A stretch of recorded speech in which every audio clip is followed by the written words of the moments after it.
Papa Francis amefariki Jumatatu ya Pasaka, mwezi mmoja baada ya kurejea nyumbani kutoka hospitali alipokuwa amelazwa wiki 5 kutokana na maradhi ya pneumonia. Mazishi yake makubwa ambayo yanatarajiwa kuteka umati wa watu yatafanyika Jumanne saa 4 asubuhi katika ukumbi mkubwa wa Barakiu mbele ya Basilica ya St. Peter huko Vatican. Jeneza la Papa ambalo awali aliamuru liwe na mbao na zinki litachukuliwa ndani ya kanisa la Papa la Roma la Santa Maria Maggiore kwa maziko. Mkutano mkubwa wa makardinali umefanyika Jumanne asubuhi na kuanza mchakato wa kilele cha kuchaguliwa kwa papa mpya ndani ya wiki 3. Vatican imechapisha picha za kwanza Jumanne katika jeneza lake wazi akiwa amevalia mavazi mekundu ya upapa, kilemba kichwani na rozari katikati ya vidole vyake. Picha zilitoka katika ibada Jumatatu jioni katika kanisa la Casa Santa Marta, makao makuu ya Vatican, ambapo aliishi wakati wa upapa wake wa miaka 12. Papa alianza kujisikia vibaya Jumatatu asubuhi ya Pasaka kabla ya kufariki alipompungia mkono muuguzi wake binafsi Massimiliano Srappetti kutoka kitandani mwake katika kile ambacho Vatican News ikieleza kama ishara ya kuaga.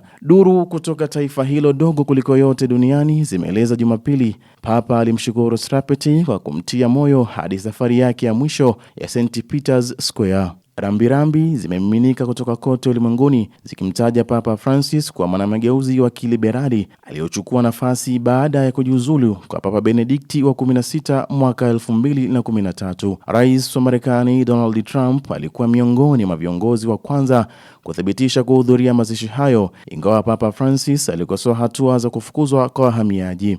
Wengine wengi wanaotarajiwa ni mkuu wa Kamisheni ya Ulaya Ursula von der Leyen, Emmanuel Macron wa Ufaransa, rais wa Ukraine Volodymyr Zelensky na mfalme wa Hispania. Katika mkutano wa kwanza uliohudhuriwa na makardinali takriban 60, kura zilipigwa ili kuwachagua watu watatu wa kumsaidia Kardinali Kelvin Farrell kuendesha shughuli za Vatican. Ni walio chini ya umri wa miaka 80 pekee ndio wanastahili kupiga kura katika mkutano ambao unaanza si chini ya siku 15 na zisizozidi 20 baada ya kifo cha Papa, ambayo ni Mei 5 na Mei 10.